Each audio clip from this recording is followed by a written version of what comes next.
आज है 29 दिसंबर 2025 दिन सोमवार।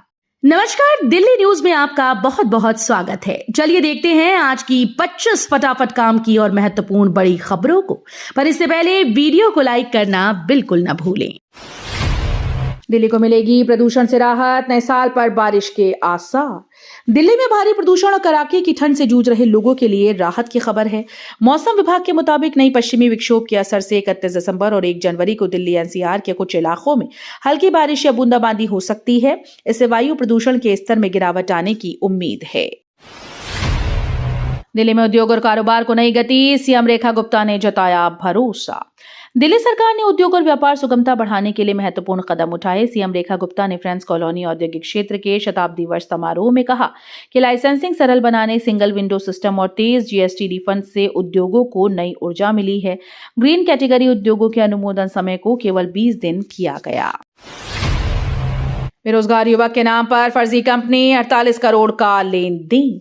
नौकरी की तलाश एक बेरोजगार शख्स के लिए जिंदगी का सबसे बड़ा झटका बन गई है। बिहार के सिवान निवासी करण कुमार राम के नाम पर फर्जी तरीके से एक कंपनी खोलकर करीब 48 करोड़ रुपए का लेन देन कर दिया गया।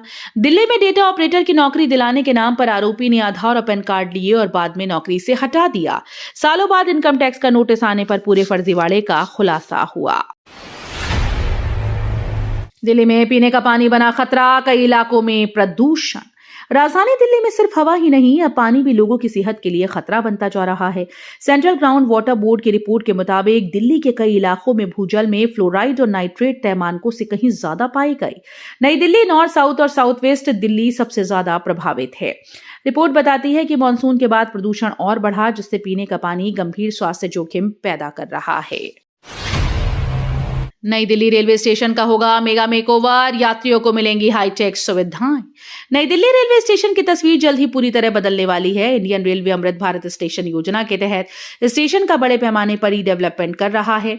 प्लेटफॉर्म 1 और 16 के पास नए हाईटेक स्टेशन भवन बनाए जाएंगे, जहां बेहतर होल्डिंग एरिया, रिटेल शॉप्स और आधुनिक सुविधाएं होंगी। रीडेवलपमेंट के बाद स्टेशन रोजाना 7 लाख यात्रियों को संभालने में सक्षम होगा।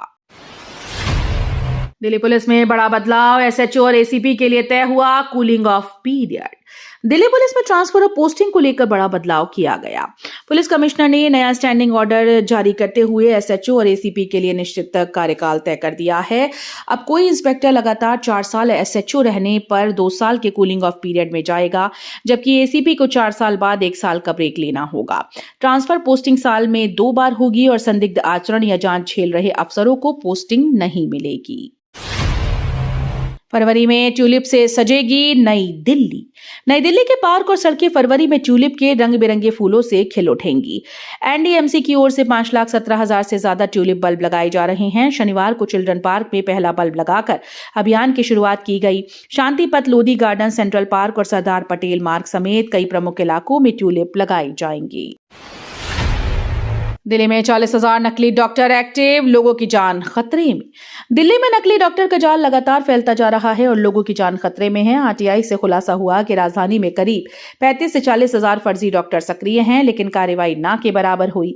पिछले 5 सालों में केवल 22 एफआईआर दर्ज की गई। एक्सपर्ट्स का कहना है कि बिना डिग्री इलाज कर रहे ये लोग आम जनता को ठग रहे हैं। दिल्ली में प्रदूषण पर सियासत तेज, कांग्रेस ने सीएम से श्वेत पत्र जारी करने की मांग की। दिल्ली में प्रदूषण और जनजीवन से जुड़े गंभीर मुद्दों को लेकर कांग्रेस ने मुख्यमंत्री रेखा गुप्ता से बड़ी मांग की। प्रदेश अध्यक्ष देवेंद्र यादव ने कहा कि 5 जनवरी से शुरू होने वाले शीतकालीन सत्र में सरकार राजधानी में बढ़ते प्रदूषण पर श्वेत पत्र जारी करे और करोड़ों रुपए खर्च होने के बावजूद हालात खराब होने की वजह बताए। डीएसएसबी परीक्षाएं स्थगित, आयु सीमा में बदलाव पर विचार जारी। दिल्ली में शिक्षक बनने की तैयारी कर रहे उम्मीदवारों के लिए बड़ी खबर है। डीएसएसबी की परीक्षाएं आगामी फिलहाल स्थगित कर दी गई हैं, क्योंकि सरकार आयु सीमा में बदलाव पर विचार कर रही है। शिक्षा मंत्री आशीष सूद ने कहा कि पिछली सरकार की नीतियों के कारण कई योग्य उम्मीदवार परीक्षा से वंचित रह गए। अब नई तिथि तभी घोषित होगी जब आयु सीमा में संशोधन को लेकर स्पष्ट प्रावधान बनाई जाएंगी। छात्रों के लिए महत्वपूर्ण अपडेट, संशोधित डेटशीट जारी। दिल्ली विश्वविद्यालय के इतिहास विभाग ने एमए प्रथम और तृतीय सेमेस्टर की दिसंबर-जनवरी 2025-26 की परीक्षाओं की डेट शीट में संशोधन किया। अब 5 जनवरी की कुछ परीक्षाओं को 7 जनवरी 2026 को आयोजित किया जाएगा। इस दिन 3 महत्वपूर्ण पेपर होंगे। सुबह 9:30 बजे revolutions and revolutionary thought in the west और रिपीटर छात्रों के लिए social history of Britain 1815 to 1914, जबकि दोपहर 2 बजे aspects of book history in India. PM Modi के मन की बात पर सीएम रेखा गुप्ता ने जताया उत्साह और आत्मविश्वास। प्रधानमंत्री नरेंद्र मोदी के 129वें मन की बात एपिसोड में देश की 2025 की उपलब्धियों और राष्ट्रहित के विभिन्न पहलुओं पर चर्चा हुई। दिल्ली की सीएम रेखा गुप्ता ने जनप्रतिनिधियों, उद्योगपतियों और श्रमिकों के साथ कार्यक्रम सुना और इसे केवल रेडियो कार्यक्रम नहीं बल्कि सकारात्मक सोच, आत्मनिर्भरता और राष्ट्र सेवा के लिए प्रेरक मंच बताया। उन्होंने कहा कि वंदे मातरम का 150वां वर्ष और देश की ऐतिहासिक उपलब्धियां देशवासियों में उत्साह और आत्मविश्वास का संचार करती हैं।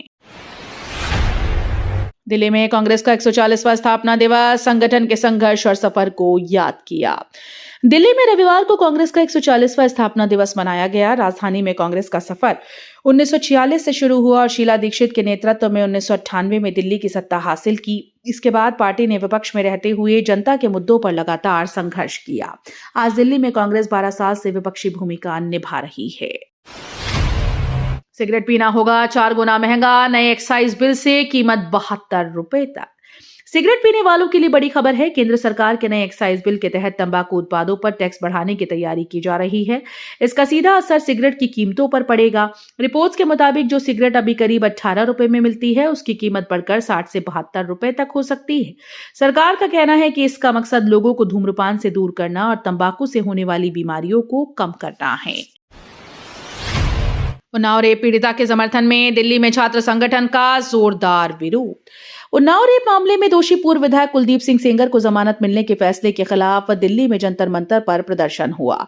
इसमें all India student association, all India progressive women's association और जेएनयू-एसयू के छात्र छात्राओं ने हिस्सा लिया। प्रदर्शनकारियों ने आरोप लगाया कि सरकार और पुलिस बलात्कारियों को संरक्षण दे रही है।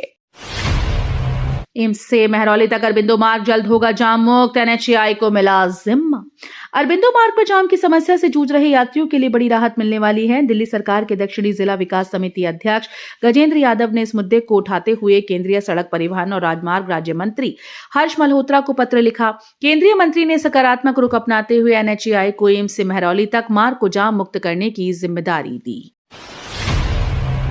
दिल्ली में अटल कैंटीन से मजदूर और गरीबों को बड़ी राहत, मात्र 5 रुपए में भरपेट भोजन। दिल्ली में अटल कैंटीन ने मजदूर और जरूरतमंद लोगों को राहत दी। केवल 5 रुपए में भरपेट और पौष्टिक भोजन मिलने से रोजमर्रा की चिंता कम हुई। रानी गार्डन और नेहरू नगर में लोग खाने की गुणवत्ता और स्वच्छता से संतुष्ट हैं, जबकि पालम में पानी की कमी और गिरती गुणवत्ता पर शिकायतें हैं। झिलमिल कृष्णा मार्केट की कैंटीन को ढूंढना मुश्किल है। लोगों ने बाहर बोर्ड लगाने की मांग की। दिल्ली का प्रदूषण बना नौकरी छोड़ने की वजह, दवा कंपनी के अधिकारी का इस्तीफा। दिल्ली में खतरनाक होते प्रदूषण ने अब नौकरियों पर भी असर डालना शुरू कर दिया है। अकूम्स ड्रग्स एंड फार्मास्यूटिकल के प्रेसिडेंट फाइनेंस राजकुमार बाफना ने राजधानी के बढ़ते प्रदूषण का हवाला देते हुए अपने पद से इस्तीफे दे दिए हैं। कंपनी के मुताबिक वे 31 दिसंबर 2025 से पदमुक्त हो जाएंगे। दिल्ली में AQI लगातार बहुत खराब और गंभीर श्रेणी में बना हुआ है, जिससे स्वास्थ्य संबंधी चिंताएं बढ़ रही हैं। कोहरे का कहर, राजधानी वंदे भारत समेत 80 से ज्यादा ट्रेन लीड। घने कोहरे ने एक बार फिर से रेल यात्रियों की मुश्किलें बढ़ा दी हैं। रविवार को वंदे भारत, राजधानी, शताब्दी और हमसफर समेत 80 से ज्यादा लंबी दूरी की ट्रेन 2 से लेकर 19 घंटे तक देरी से दिल्ली पहुंची। ट्रेन के लेट होने के कारण वापसी की कई सेवाओं का प्रस्थान समय भी बदला है। नई दिल्ली से दरभंगा, सियालदह, हावड़ा, वाराणसी और लखनऊ जाने वाली ट्रेन सबसे ज्यादा प्रभावित रही। तेज रफ्तार पर लगेगी लगाम, गूगल मैप से जुड़ेंगी सड़कें। दिल्ली एनसीआर में अब तेज रफ्तार से गाड़ी चलाना आसान नहीं होगा। गाजियाबाद ट्रैफिक पुलिस प्रमुख सड़कों को गूगल मैप से जोड़ रही है, जिससे ड्राइवर्स को real time speed limit alert मिलेगा। Delhi Meerut expressway, eastern peripheral और NH9 जैसे व्यस्त रास्ते इसमें शामिल हैं। कोहरे को देखते हुए 15 फरवरी 2026 तक विशेष स्पीड नियम भी लागू रहेंगे।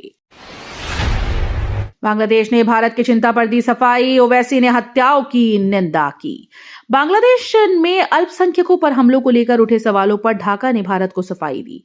बांग्लादेश के विदेश मंत्रालय ने कहा कि इन घटनाओं को अल्पसंख्यकों से जोड़कर देखना भ्रामक और गुमराह करने वाला है। मंत्रालय का आरोप है कि कुछ लोग जानबूझकर घटनाओं को चुनकर पेश कर रहे हैं।